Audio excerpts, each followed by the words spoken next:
na ang responde ngayon, nakikita natin, talagang inaabutan ng pulis ang mga kriminal. Sa Cebu, ganun din ang nangyari. May nakagaw ng baril, pero responde ang pulis ng mabilis, inabutan nga ng kriminal.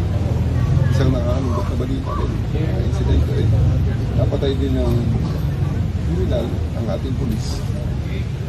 It's never a consolation na napatay din natin yung kriminal na nakapatay sa pulis natin. So, the same that happened in Cebu. So, well, on your question, we are reviewing our procedures. We are also reviewing our mga SOPs para mamitigate ang danger. Kasi totoo talaga yan. Kaya nga, kung saan tumatakbo palayo ang ibang ang mga mamamayan dahil sa takot, dahil sa may nangyayari na may kriminal na naglaganap, ang pulis ay pasalubong doon sa kriminal na yun, sa kriminal na nangyayari. Yan naman ang gusto natin mangyari. Kasi nga, kaya nga responde. Pero of course, ang danger, laging nandyan.